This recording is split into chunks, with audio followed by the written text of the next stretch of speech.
ইতিমধ্যে অসমৰ ৰাইজ গম পাই গৈছে যে অসমৰ বিজেপি দলৰ ভিতৰত মাত্ৰ গৰু চৰু নাই, গৰু চৰুৰ লগতে বুট চৰু সোমাই আছে। আৰু সেইকাৰণে অসমৰ ৰাইজে কোনো পধ্যৰে এই বুট চোৰসকলৰ সপোন বাস্তৱ হ'বলৈ নিদিয়ে আৰু জনসাধাৰণৰ লগত কংগ্ৰেছ দল থিয় দিব। আমাৰো কৰ্তব্য যে আমি বুট চুৰি ৰুধিবলৈ আমাৰ অসমখনৰ ভিতৰত প্ৰায় 29,000 পলিং ষ্টেচন হ'ব। 29,000 বুথত আমাৰ বুথ এজেণ্ট আমাৰ থিয় হ'ব লাগিব। আমি ওপৰৰ পৰা আমি একেলগে হোৱা কথাটো আমি পাতিব পাৰোঁ, কিন্তু তলত যদি আমি বুট চুৰিটো আমি যদি বন্ধ কৰিব নোৱাৰোঁ, বুট চুৰিটো ৰুদ্ধ কৰিব যদি নোৱাৰোঁ, তেতিয়া আমি ওপৰত যিমানে কথা পাতোঁ বিজেপিয়ে বুট চুৰিৰ যোগেদি নিৰ্বাচন জিকাটো তেওঁলোকে ভাবি আছে। আমি যেনেকৈ নিজৰ BLAক ভাল ভাল কথা শিকাইছোঁ কি প্ৰত্যেক ভাৰতীয় নাগৰিকৰ নাম ভোটাৰ তালিকাৰ ভিতৰত অন্তৰ্ভুক্ত হ'ব লাগে। কোনো মানুহৰ নাম অবৈধভাৱে সোমাব নালাগে, কোনো ভুৱা নাম ভোটাৰ তালিকাৰ ভিতৰত সোমাব নালাগে, কোনো ভুৱা ঠিকনা য'ত এটা ঘৰতে 100টা মানুহ দেখাই দিছে এনেকুৱা এড্ৰেছ সোমাব নালাগে, এনেকুৱা মানুহ সোমাব নালাগে যাৰ নাম ভোটাৰ তালিকাত 10 বাৰ ওলাইছে। হ'ল আজিৰ তাৰিখত এইখিনি কাম যদি আমি এই সময়ত নকৰোঁ, যিহেতু SIRও হ'ব, যদি আমি শুদ্ধ ভোটাৰ তালিকা আমি তৈয়াৰ কৰিব নোৱাৰোঁ, ভুৱা 1 লাখ প্ৰতিটো সমষ্টিৰ ভিতৰত 1 লাখ ভুৱা নামবোৰ সোমাই যায়, তেতিয়া আৰু পৰৱৰ্তী দিনৰ নিৰ্বাচনৰ কি মানে থাকে?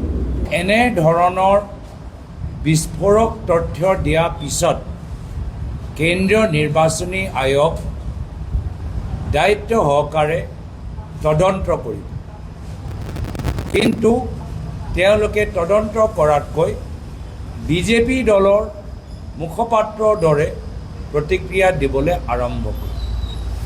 তেতিয়াৰ পৰা ৰাহুল গান্ধী ডাঙৰীয়া সংকল্প যে আমি ভাৰতৰ ভিতৰত এটা জনজাগৰণ সৃষ্টি কৰিব লাগে।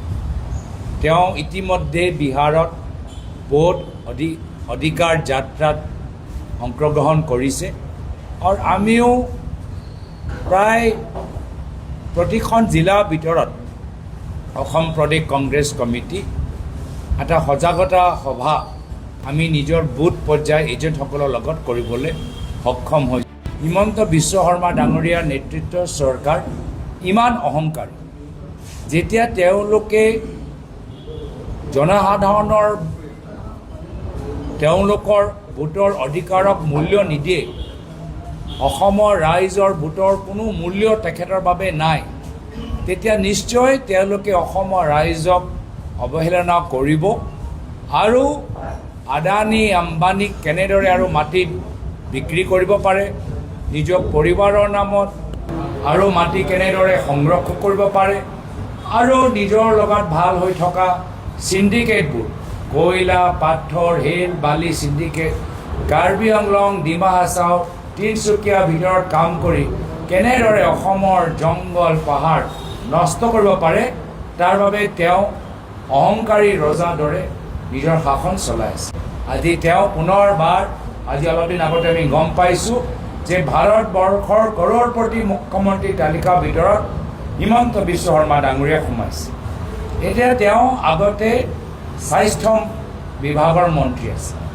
ইয়াৰ আগৰ সৰ্বানন্দ সোণোৱাল ডাঙৰীয়া চৰকাৰ দিনত হিমন্ত বিশ্ব শৰ্মা ডাঙৰীয়া স্বাস্থ্য বিভাগৰ মন্ত্ৰী আছে। এতিয়া কেন্দ্ৰৰ নীতি আয়োগৰ ৰেংকিঙৰ ভিতৰত স্বাস্থ্য বিভাগৰ ক্ষেত্ৰত অসমৰ ৰেংকিং কি 26। আমি ইমান তললৈ আহি গৈছোঁ। তো যি হিমন্ত বিশ্ব শৰ্মা ডাঙৰীয়া কথা দিছিল যে তেওঁ অসমখনক ভাৰতৰ 5টা শীৰ্ষ ৰাজ্যৰ তালিকাৰ ভিতৰত লৈ যাব, আজি তেওঁ শীৰ্ষ 5টা ৰাজ্য নহয়, অন্তিম 5টা ৰাজ্যৰ তালিকাৰ ভিতৰত অসমখনক ঠেলি দিছে। শিক্ষা এটা সময়ত হিমন্ত বিশ্ব শৰ্মা ডাঙৰীয়া শিক্ষামন্ত্ৰীও আছে। আজি অসম সমগ্ৰ ভাৰতৰ ভিতৰত 25 নম্বৰ ৰেংকত আছে। আজি উত্তৰ পূৰ্বাঞ্চলৰ ভিতৰতো যদি 121টা জিলা যেতিয়া অধ্যয়ন কৰা যায় উত্তৰ পূৰ্বাঞ্চলৰ ভিতৰত, সেই 121টা জিলাৰ ভিতৰতো অসমখনৰ একমাত্ৰ এটা জিলা প্ৰথম 10 নম্বৰ জিলাৰ ভিতৰত নহয়, ডিব্ৰুগড় 18 নম্বৰ জিলাৰ ভিতৰত আছে। মানে আমাতকৈ ওপৰত আছে মিজোৰাম কিছু জিলা, আমাতকৈ ওপৰত আছে অন্য ৰাজ্যৰ কিছু জিলা। তো কিমান দুখৰ কথা যে উত্তৰ পূৰ্বাঞ্চলৰ ভিতৰতো যেতিয়া 121টা জিলাৰ অধ্যয়ন কৰা গৈছে, তাৰ ভিতৰতো অসমখনৰ এটাও জিলা শীৰ্ষ 5টা জিলাৰ ভিতৰত নাম অন্তৰ্ভুক্ত হোৱা নাই। আজি স্বাস্থ্যৰ ক্ষেত্ৰত আমি দেখা পাইছোঁ, অলপ দিন আগতে আমাৰ আছাম ট্ৰিবিউনত আমি দেখা পাইছোঁ যে হয় এইখন চৰকাৰে মেডিকেল কলেজ খুলিছে, কিন্তু আজি মেডিকেল কলেজৰ ভিতৰত নাৰ্ছৰ অভাৱ, ডক্টৰ অভাৱ, দৰৱৰ অভাৱ, ইকুইপমেণ্টৰ অভাৱ, যাৰ ফলত মানুহবোৰ এতিয়া নিজৰ তেজপুৰ, বৰপেটা, ডিব্ৰুগড় মেডিকেল কলেজ নহয়, সকলোকে গুৱাহাটী মেডিকেল কলেজত যাবলগীয়া হৈছে। আৰু আমি নিজেই দেখিছোঁ গুৱাহাটী মেডিকেল কলেজৰ ভিতৰত কি অৱস্থা।